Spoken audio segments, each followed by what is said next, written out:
Halo semuanya, jumpa lagi dengan Awan di sini. Hari ini kita akan bahas mengenai e-reporting PPS atau laporan PPS investasi dan repatriasi yang sudah mulai ada di DJP Online, teman-teman ya.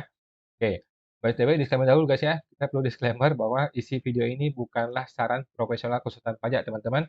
Jika ada informasi yang salah di video ini, langsung saja sampaikan di kolom komentar ya guys, tolong dikoreksi langsung. Oke. Nah, apa itu laporan PPS buat teman-teman yang sudah lupa atau masih ingat ya, apa itu PPS?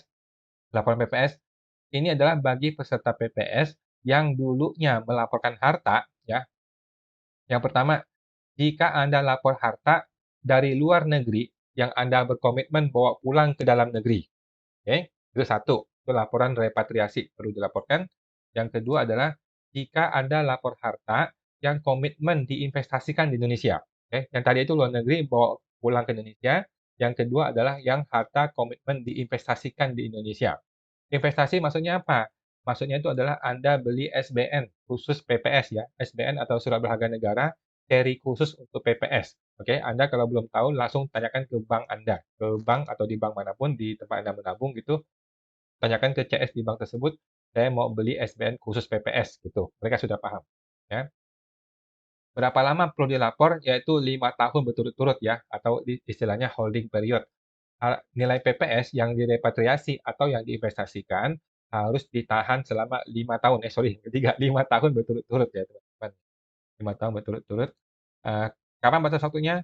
Laporan ke-1 itu adalah maksimal 31 Mei 2023 ya. Batasnya untuk laporan yang ke-1 adalah maksimal 31 Mei 2023. Oke, laporan PPS itu eh, ada 5 jenis peserta PPS. Jadi kalau Anda ikut PPS, ada 5 macam orang yang ikut PPS ya. Ada 5 macam tipe PPS yang kita pahami ya. Yang pertama adalah kalau Anda ikut PPS hartanya harta dalam negeri yang diinvestasikan. Oke, ciri-cirinya apa? Yaitu PPS-nya itu 6% waktu K1, 12% waktu K2. Maka yang seperti ini itu perlu lapor PPS. Oke. Yang kedua adalah hartanya dari dalam negeri yang tidak diinvestasikan.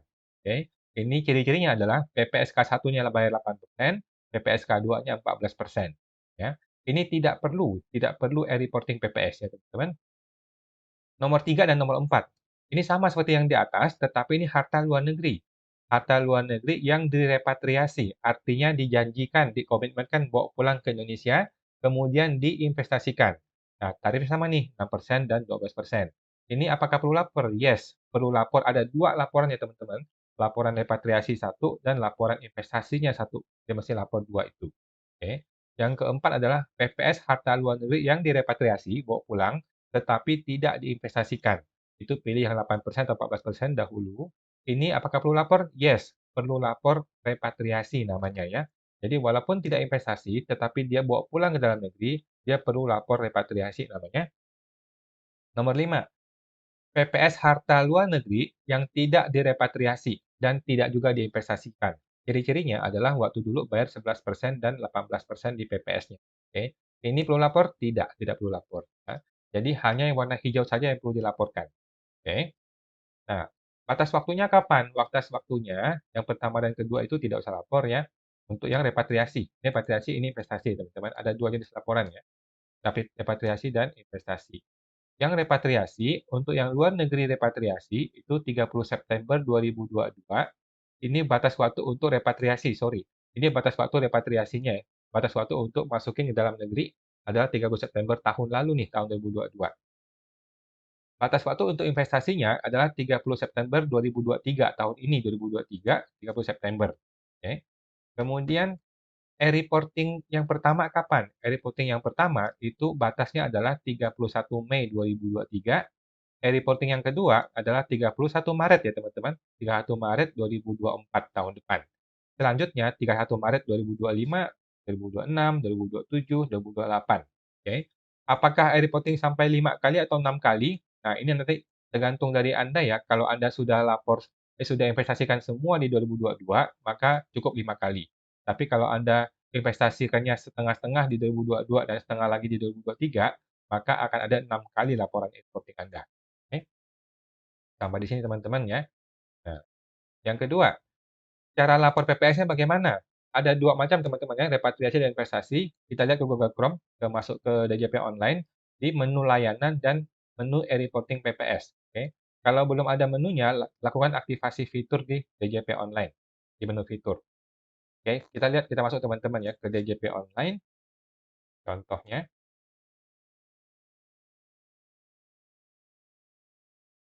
oh, lagi error. Tadi masih bisa, teman.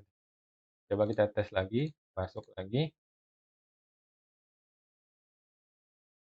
coba masuk. Nah, Anda tinggal pilih ke menu layanan ya, teman-teman. Pilih menu layanan. Kemudian di sini sudah muncul nih e-reporting PPS ya.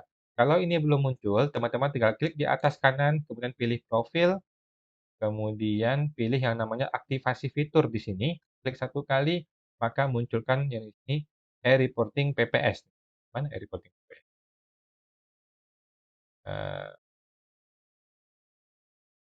Oh, tidak perlu, otomatis ya teman-teman. Sorry ya. Begitu klik PPS sudah otomatis ada e-reporting PPS ya.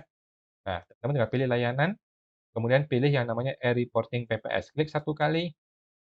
Nah, ada dua teman-teman ya, repatriasi sebelah kiri dan investasi sebelah kanan. Ada dua jenis laporan di sini. Nah, ini daftar laporan yang sudah dibikin. Kemudian klik sebelah kiri tengah-tengah sini buat laporan. Oke, buat laporan ada dua teman-teman ya. Pilih mau repatriasi atau investasi. Oke, kalau repatriasi itu adalah dari luar negeri bawa pulang ke Indonesia. Investasi adalah diinvestasikan ke SBN. Kalau repatriasi tapi tidak investasi bagaimana? Nah, cukup lapor repatriasi. Ya, ya teman-teman ya, mudah-mudahan paham. Nah, saya nggak bisa langsung klik di sini buat laporan karena saya nggak ambil. Karena waktu saya pribadi saya nggak ngambil nih. Makanya MPP saya tidak berhak untuk bikin laporan realisasi karena waktu itu saya tidak ada lapor PPS untuk repatriasi. Nah, kalau investasi, kalau diklik nih buat laporan di sini, nah ini muncul. Apakah Anda ikut yang K1 atau K2? Kalau Anda dua-duanya pilih investasi, maka laporan K1 dilapor, lapor lagi nanti yang K2. Oke, teman? Nah, tinggal pilih di sini tahunnya tahun berapa, pilih tahun 2022 ya. Tahun 2022, kadang 2023 belum. Nah, ini nomor SID Anda nomor berapa, Single Investor Identification itu adanya di laporan SBN Anda. Ketika Anda sudah menempatkan di SBN, nah di dalam laporan SBN itu ada nomor SID Anda, tinggal taruh di situ. Oke, taruh di situ SID, tinggal klik selanjutnya. Oke, teman-teman, sampai di situ ya cara lapornya. Kemudian ada berapa jenis laporan? Ini supaya teman-teman tidak salah ya. Ada dua teman-teman ya. Ada dua jenis laporan repatriasi dan investasi. Yang satu repatriasi, yang satu investasi. Ini dua jenis laporan yang berbeda. Ya. Repatriasi, jika waktu lapor PPS-nya, uangnya ada di luar negeri, dan kemudian Anda berkomitmen nih, komitmen bawa pulang ke dalam negeri. Itu adalah repatriasi. Yang kedua adalah investasi. Jika waktu lapor PPS, uangnya dikomitmenkan untuk diinvestasikan, maka Anda lapor di investasi. Ya, teman-teman, mudah-mudahan nggak salah ya. Nah, keempat, jika belum investasi di 2022, apakah sudah perlu laporan yang ke-1? Nah, ada teman-teman yang mungkin lupa investasi atau memilih untuk belum investasi, kan masih ada waktu sampai September 2023 ya. Maka, saya sih nggak yakin teman-teman ya, saya sendiri nggak yakin bagaimana, tetapi supaya aman, mending Anda lapor aja deh. Mending lapor aja supaya nggak ada masalah. Laporkanlah PPS yang pertama ini di bulan Mei 2023, walaupun Anda belum investasikan di 2022. Oke? Kemudian, jika baru investasi sebagian di 2022, gimana lapornya? Ada orang yang lapor PPS itu kan dia investasinya itu anggaplah 10 gitu ya, 10 dia mau laporkan, dia hanya sebagian lapor 5 dulu, nanti 5 lagi dia lapor di 2023. Investasi maksudnya ya. 5 dia investasikan di 2022, 5 investasi di 2023 contohnya, setengah-setengah gitu ya. Gimana solusinya? Nah, bagi yang repatriasi, ini harusnya sudah direpatriasi ya teman-teman. Karena repatriasi itu batas waktunya di tahun 2022 kemarin, 30 September kemarin ya. Jadi seharusnya repatriasi tidak ada istilah sebagian-sebagian karena sudah harus direpatriasi di tahun lalu. Bagi yang investasi, laporkan hanya yang sudah diinvestasikan saja per 31 Desember 2022. Gitu teman-teman. Ini yang kita pahami sejauh ini ya. Kita belum coba testing langsung. Yang kita pahami seperti itu. Kemudian, PPS K1 dan K2 lapornya itu dipisah atau digabung. Nah, ini juga ada 2 ternyata teman-teman. Ternyata ada 2 laporan yang berbeda ya. Kita lihat tadi kan, nih, K1, K2. Jadi K1 dilaporkan 1 kali, kalau ada K2 dilaporkan lagi sekali lagi. Itu teman-teman ya. Ada 2 laporan untuk K1 dan K2. Oke. Nah, kapan terakhir lapornya? Jadi teman-teman ingat ya, PPS repatriasi dan investasi itu sama ya. Laporan ke-1 adalah sebelum 31 Mei 2023 atau hari terakhir deh, 31 Mei 2023. Laporan kedua dan seterusnya itu adalah sebelum batas waktu lapor SPT tahunan alias 31 Maret mulai tahun depan. Oke, 2024 laporan kedua. Itu teman-teman. Nah, apa yang dilaporkan? Yang dilaporkan adalah repatriasi itu laporkanlah kondisi harta tersebut per tanggal 31 Desember 2022. Investasi juga sama. Laporkanlah kondisi harta tersebut per tanggal 31 Desember 2022. Apakah berbentuk SBN, apakah berbentuknya apa gitu, ada di mana. Oke, itu perlu dilaporkan. Oke, itu ya teman-teman ya untuk hari ini mengenai PPS repatriasi dan investasi. Silakan Anda coba dulu, silakan dilakukan, di-testing, dilaporkan sebelum 31 Mei. Jangan tunggu akhir Mei ya teman-teman, jangan tunggu telat-telat, tapi mulai dari sekarang sudah bisa dilaporkan. Oke. Dan teman-teman kita mau promo nih ya. Apakah Anda seorang konsultan pajak ya? Mungkin Anda seorang calon konsultan pajak atau petugas pajak atau lu mahasiswa atau lu karyawan yang ingin sukses berbisnis perpajakan dan akuntansi hingga mencapai omset 1 miliar per tahun contohnya ya. Nah, saya membuka kelas baru teman-teman, batch 3 program KPP ya, batch ketiga mulai bulan Juni nanti 2023 guys.